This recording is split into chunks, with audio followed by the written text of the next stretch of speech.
አቤት ውርደት፣ አቤት ቅሌት! ከእንደዚህ ውርደት ፈጣሪ ይጠብቀን። ቤተሰብ የዛሬ አስደንጋጭ ዜና ነው። እንግዲህ ውሽምትም ተጠርታ ነበረች፣ ሩታም ተጠርታለች። እንግዲህ አብርሽ በፍቅር ፊት ሆኖ ሄርሜላንም ሩታንም ከህይወቴ ውጡልን፣ እኔ ወድጄ ፈቅጄ ነው ከፍቅር ጋር የሆንኩ ሁሉም ነገር ያደረኩ ወድጄ ነው አለ። እንግዲህ ተገዶ ነው። ቤተሰብ አረ ፍቅር ይመችሽ፣ ይመችሽ። እኔ ምንም አልልሽም፣ ምንም አልልሽም። ፍቅር ይመችሽ። እኔ በጣም ደስ ብሎኛል። ቤተሰብ ለምን እንደሆነ ታውቃላችሁ? ወንድ ልጅ ራሱን ካላስከበረ ሴት ልጅ ምን ታደርጋለች? ራሱን ማስከበር ያለ ወንድ ልጅ ነው። ቤተሰቡን እያሰደበን ያለ በዚህ ሰዓት ማለት ነው። ይሄ እኮ ውርደት ነው። ቤተሰብ ውርደት ታውቃላችሁ? እኔ በጣም አፈርኩ በአብርሽ። እኔ ምንም አሳዝነኝም፣ እንደዚህ አይነት ወንድ ምንም አሳዝነኝም። እሰይ ደግ አርገችው፣ እሰይ ደግ አርገችው። ፍቅር እኔ ደስ ብሎኝ። ይመችሽ፣ ሂጅበት። የታባቱ አይባልም አይደለ? የታባቱ አይባልም አይደለ? ይቅርታ ቤተሰብ ግን ስለ አናደደኝ ነው አብርሽ ማለት ነው። ለራሱ ክብር ቢኖር እኮ ወደ ሌላ ሴት አይሄድም ነበር። ገባችሁ አይደለ? ሄርሜላ አይበቅ። ኧረ ሶሪ ውሽምት ናት ለካ። ውሽምት እኮ ለአንተ በቂ ናት። ገባ አይደለ? ወደ ፍቅር መሄድ እኮ አይጠበቅብህም። ሰው እንዴት በራሱ እጅ ወጥመድ ውስጥ ይገባል? ቤተሰብ በሴት እጅ እንዴት ይገባል ሰው? እሺ ደጅ ላይ ከተገናኛችሁ በቂ እኮ ነው። እንዴት ሰው ከዚህ በፊት ከፍቅር ጋር ተጣልቶ አልነበረ እንደ ሩታ ፍቅር አንድ ላይ ሆኖ አይደል እንደ ሄርሜላ ከኔ ጋር ሆኝ ብሎ ሲለምናት የነበረው። ዛሬ ምን አሉ? ውጪ አንቺም ከዮቴ ተራጅልኝ፣ እኔ ያለው ሌላ ነገር ውስጥ ነኝ፣ ተራጅልኝ፣ ብቻዬን አንቺ ማግኘት ፈልጋለሁ። ሄርሜላ መቼም የአብርሽ ባጣቆይ ናት፣ መቼም አይገባትም። እቺ ዶንቆሮ ማለት ነው። የሴት ርካሽ። እኔ እንደ ሄርሜላ እንደ ውሽምት እኔ አይችም አላቅም።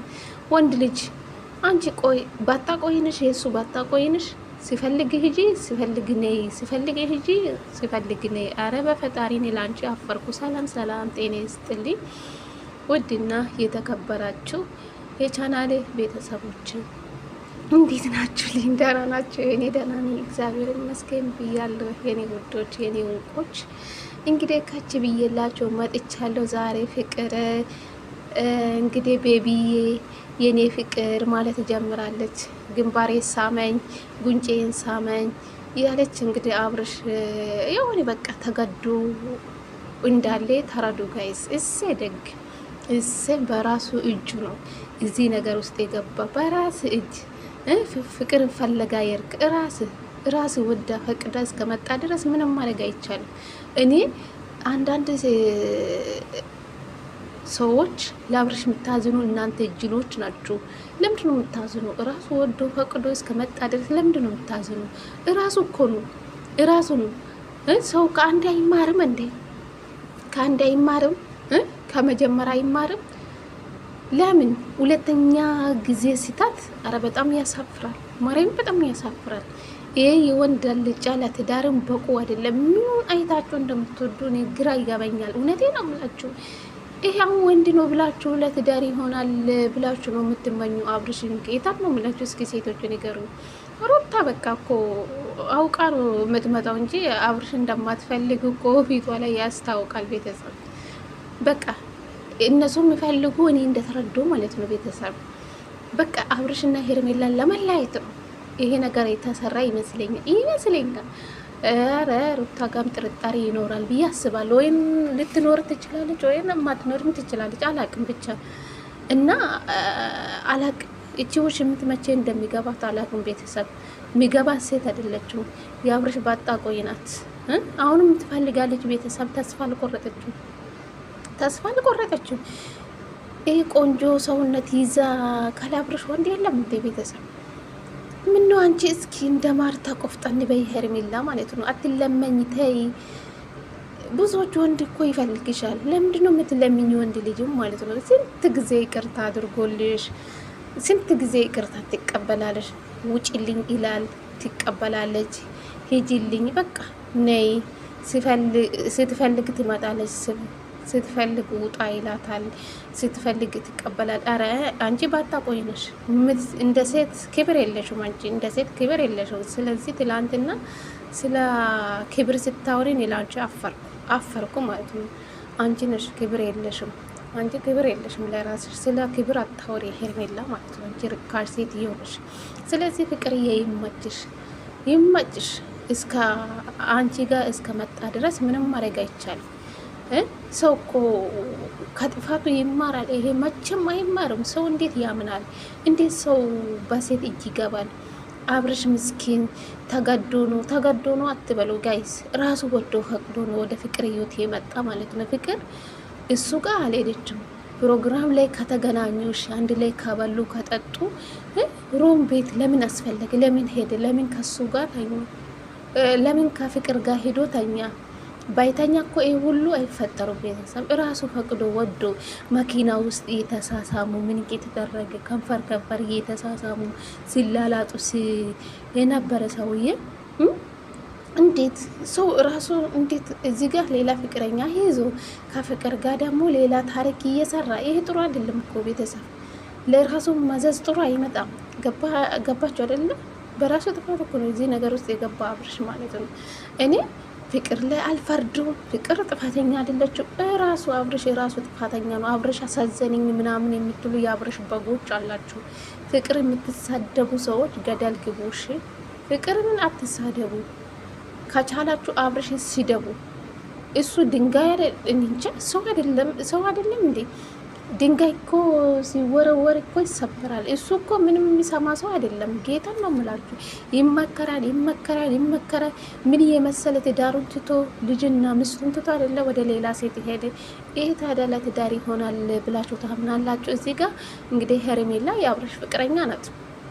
ፍቅረኛውን ትቶ እንግዲህ ከሄርሜላ ጋር እዚህ ከሄርሜላ ጋር ሆኖ ከፍቅር ጋር ይጀናጀናል። ከንፈር እየተሳሳሙ እና ታዲያ ምን ትላላችሁ? እስኪ ማን ነው ጥፋተኛ? ፍቅር ናት ወይስ አብርሽ ነው? እራሱ ፈልጎ ወደ ፍቅር ከሄደ ስለዚህ ፍቅር ጥፋተኛ ናት ብላችሁ ታስባላችሁ? ፍቅር የምትሳደቡ ሰዎች ገደል ግቡ ብያችኋለሁ፣ ደጋግመ ማለት ነው።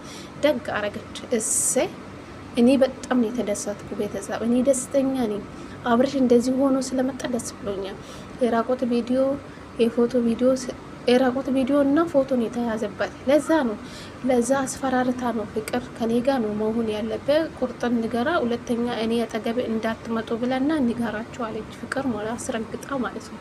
ስለዚህ አብርሽ ደግሞ ብዙ መቆም አይፈልግም፣ መናገርም አይፈልግም። ይኸው አንገቱን ዝቅ አድርጎ ሄርሜላና ሮታ ማየትም አይፈልግም። ፍቅርም ራሱ ማየት አይፈልግም። ገባችሁ አይደለ? ስለዚህ ሰው እንዴት አይማርም? ከአንዴ ከሁለት አይማርም እንዴ? ወንድ ልጅ አይደለም እንዴ? ወንድ ልጅ ቆፍጠን ሲል ነው ደስ የሚለው እንዴ? ይሄ ለትዳርም አይሆንም ሲጀመር ማለት ነው። ለአዳር ነው እንጂ ለትዳርም አይሆንም። ለዛ ነው ሴቶች እሱ አናቱ ላይ የሚጫወቱ።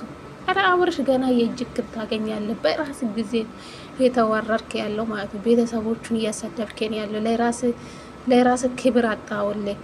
ግማሽ ሚሊየን ሰብስክራይብ ይዛ አንተ ትልቅ ፌመስ ነው። ሰው ምን ይላል? ጨራሽ ማለት ነው። ምን ይላል? ሰው የሰው መሳለቃ ሰው እንዴት ይሆናል? እንዴት ሰው ራሱን አስከብር? አንተ ወንድ ልጅ አይደለም? ቆፍጠናቴን እንዴት ነው በሴቶች እጅ ገብታ በዚህ ልክ የምትወርቆ? አንድ ሴት እኮ ለአንተ በቂ ናት። ልጅ አለ ፈጣሪ ልጅ ሰጥቷል አይደለ? አርፋ ከምስት ጋር አርፋ ብትኖር ይሄ ችግር ውስጥ አትገባም ነበር አብርሽ ማለት ነው። ፈጣሪን እያመሰገንክ ትዳርክን አርፋ ከሩታ ጋር ብትቀጥል ይሄ ሁሉ ችግር ውስጥ አትገባም ማለት ነው። ያንተ ማዘዝ ሄርሜላ ናት። ሄርሜላ ናት። ይሄው 1 አመት ሞላቸው እኮ ሄርሜላና አብርሽ ከተገናኙ 1 አመት ሞሉ። እሷ ከመጣች ጀምሮ አብርሽ እስኪ ሰላማዊ ህይወት ኖሮ ያውቃል? አርፎ ከሩታ ጋር ራሱን ሰብሰብ አድርጎ ቢኖር ይህ ሁሉ ችግር እሱ ላይ አይደርስም። የማንም ማሳለቃ አይሆን። ገባችሁ አይደለ? እዚህ ጋር ሩታም አብርሽን ፈልጋ አይደለችም። በቃ ተጣርታን የመጣችው መጣች። በቃ ምንም አልተናገረችም። ከዚህ በኋላ ሩታ ምን ብላ ነው የምትፈልገው? ይሄ ዘልዛላ ማለት ነው። ዘልዛላ ለልጅም እንኳን ማይሆን እኔ እንጃ ነው ያላቅም። ልዑል ፈጣሪ ያሳድግ። ይሄ እንደዚህ ባለጌ አባት ነው ያለ ልዑል ማለት ነው። እንደዚህ አይነት ባለጌ አባት አለክ።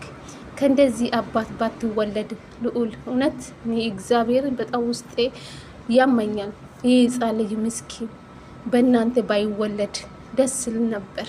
የምሬ ነው የምላችሁ። ፈጣሪ ያሳድግክ ልዑልዬ፣ የኔ አባት፣ የኔ ፍቅር ሩታ የፈጣሪ ይጠብቅሽ። አንቺም እንግዲህ አንድ ነገር ሲፈጠር ሁሌ ሩታ አናቱ ላይ ሰው አይወርድም። ሩታን ጥቡሳዝ ይዛችሁ ገደል ግቡ እና አብርሽ ለአንተ ይገባዋል ከዚህ በላይ ማለት ነው።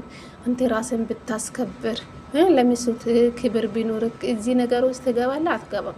ስለዚህ የማንም መላገጣ ሆነ አንተ የማንም መሳለቀ ሆነ እንግዲህ ምንም ማድረግ አይቻልም። አብረሽ አሳዘነኝ አትበሉ እሺ።